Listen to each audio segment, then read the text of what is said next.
Hi, I'm Joel Persinger from Practical Defense Systems. I've been wanting to record this video for you for quite a while, ever since the incident came out where the airport employee got in a fight with a former football player, and we saw it all over the news. And the reason why I wanted to bring it up is because I think it's a great cue for you, whether you're at work or whether you just happen to stumble into one of these incidents, how to really keep yourself from getting clobbered and knocked over like this guy did. So first I'll show you the video. You'll notice, first of all, that his hands are down. Hands down, hit me in the face. Go ahead, and he dodges a couple of good ones. But of course, hands down, you know, he gets clocked, over he goes, and he's on his butt, and he has to get back up again. So as I mentioned, a lot of the issues were hands down, a lot of this stuff, you know, hit me, go ahead, try to hit me and dodge and this kind of stuff.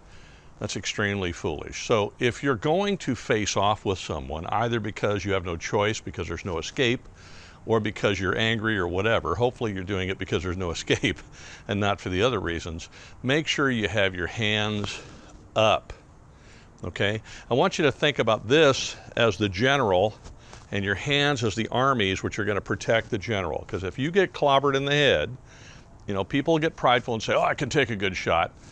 Yeah, maybe you can, maybe you can't. It depends on where that shot is landed. If it hits you in the right spot, nobody can take that shot and they all go down. That's why professional boxers get knocked out periodically. It just happens, okay? So you don't want to get knocked out, you don't want to get hit in the head. Hands up. And they can be up in a non-threatening manner. They don't have to be up like this. You can say, hey man, I don't want any trouble. Where are your hands? They're up, okay? So hands up. If you have a weapon of any kind, whatever side your weapon is on, that side needs to be back. The other side needs to be forward just a little bit, in sort of a natural athletic stance. This is the same stance you would use if you were playing tennis, or pretty much if you're playing basketball or any other sport. You're going to be in this sort of bladed off stance a little bit. And that's where you want to be. Hands up, standard boxer stance, okay? A little bit on the balls of your feet, not completely on your heels. You can be on your heels, but consider it about a 60-40 weight split. About 60% of your weight up on your toes, 40% on your heels, maybe 70-30. Knees bent ever so slightly, and that way you can move. You've heard the old saying, getting caught flat-footed.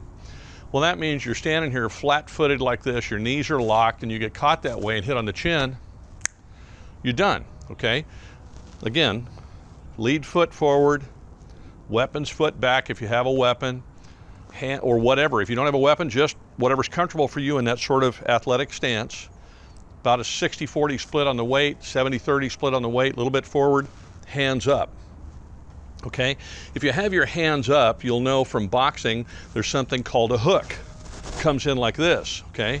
Or like this, depending on who teaches you, thumb up or thumb in. You know, there's a lot of debate about that. And you can do a right hook, you can do a left hook, but what a hook is meant to do is get around your hands, get around your armies, and clobber your general. So you don't want to be so close that somebody can hook in and get you. So when you're there, make sure your hands are up, and you kind of want to have a double arm's length, or maybe a little more distance from that person. That way, all they can do is hit your hands. They might be able to get your hands, but that's all they're going to get.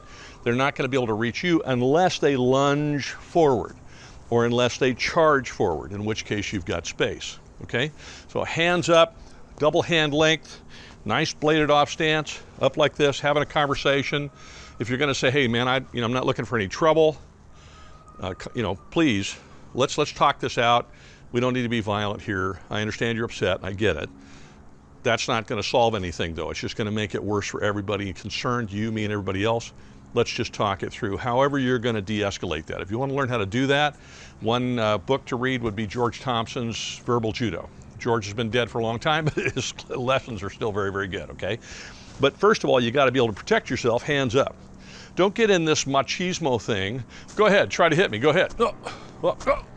Because eventually what happens is what happened to that guy. You get clocked and you're down, okay? If you choose to have a confrontation with somebody, same thing applies. Hands up, make sure you're really paying attention to distancing, and it would be better if you know how to fight, okay? That's always positive too. All right, so hands up, got our nice positioning, double arm's length at least from the other person. If that person starts stepping forward, making sure that you're backing up or you're moving to the side. If you got a little weight on the balls of your feet, not on your heels, you're able to move a lot quicker to the side, back, forward, whatever you need to do. all right? That's the first thing. Then keep an eye on the whole person, particularly these feet down here. Because if this guy is standing like this talking to you, and one of those feet, and he's belligerent, and one of those feet moves back, that's because he's ready to throw this punch. If the other one moves back, he's ready to throw this punch. And I've done lessons before on the combat triangle. So if you see any of this move, then he's moved something that's relevant. You can see it move, okay? Hands up, double arm distance, nice stance. Keep an eye on the whole person, watch the triangle, and in your peripheral vision, watch the feet. You're watching for the foot to back up. You're also watching for this. In fighting, distance or range, let's call it range, the range of motion I have, the distance I can reach you is not measured off my front foot, it's measured off my back foot, and here's why. Let's say I'm mad at you and I want to hit you, and you've got this good posture, you're good to go, you're a little too far from me. All I can do is maybe I can hit your hand, but I want to get you. In order to get you, I have to get closer. Now, I can only reach so far if I measure the distance off my front foot. If I step out, that's as far as I can get, okay? And it's kind of a goofy place to be, so most people won't do that. However, if I sneak this foot in, then I step forward, you can see how much farther I get. So the range is measured off the back foot. So if you see the foot come back from a forward position, you know they're getting ready to do something. Throw a kick, throw a punch, or whatever. Likewise, if you see the foot move forward, they might be ready to lunge. So be aware of that as well. And that's, again, keeping your eye on the whole person. If you have distance and they lunge, that's an easy thing to step out of the way, deal with them, whatever your training is. If you're working in security or law enforcement, or you're the ticket guy at the airport, first of all, let's not get in confrontations that are going to lose us our job, because obviously if we get angry and we let that take over, we get canned and we don't have a job anymore, and that's not a good thing. So that's a kind of a career cul-de-sac, so don't do that. But even if you're in a confrontation or you're in a tough spot with a customer, and that customer is angry, or maybe a fellow employee, that employee is angry, again, non-threatening, hands up, good stance. Look, man, I don't want any trouble. I'm not looking for trouble. And look how far my hands are from my head. So if I have double that distance, this is one guy, there's my hands about there. The other guy is over here, at least this far away. All he can do, if he wants to punch, is get my hands. And if he tries to step forward, he's not going to do much. He has to move that foot forward and come after me. And by the time I've seen that, I've backed up and I've maintained good distance. Or if there's an object behind me, I've shifted and moved around, so I have to be aware of my surroundings. This is the kind of stuff you can learn from watching these sorts of incidents occur. And now that you know, the next time you see one of these, you can go, ha, ha, ha, ha, ha.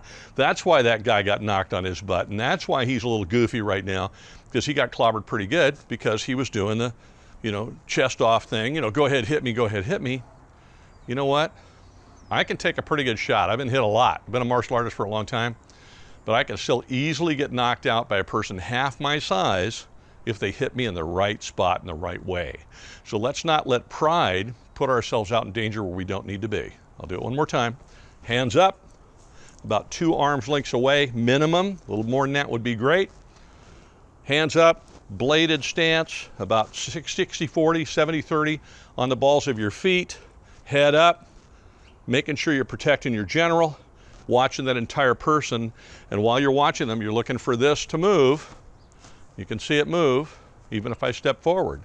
You can see it move, something's happening. No matter what I do, if I lift an arm, this is going to move, this combat triangle right here.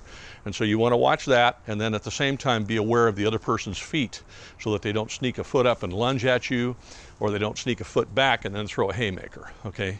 The other reason why you want that distance, I'll remind you again, is these kind of things. Haymakers, you can see them coming, but they go around your armies to get to your general. And certainly anybody who knows how to fight is going to try to get in close so they can throw that hook and clock you upside your head, okay, on either side. So you want to keep that distance, otherwise you're not protected. If they crash in forward and they start to throw one of these, remember this, comb your hair, comb your hair, comb your hair, okay? So if you're here and the guy comes in and he wants to throw a left hook, that's going to come around this side, that's fine. Cover up, comb your hair, cover up, keep this hand up, Cover up as the shot comes in. It's going to hit your arm and not you.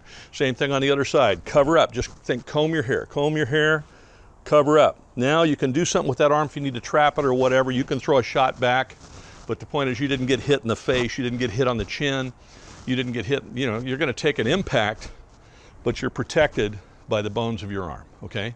So just remember, comb your hair. All right, hopefully this helps. Have a great week, and be safe out there.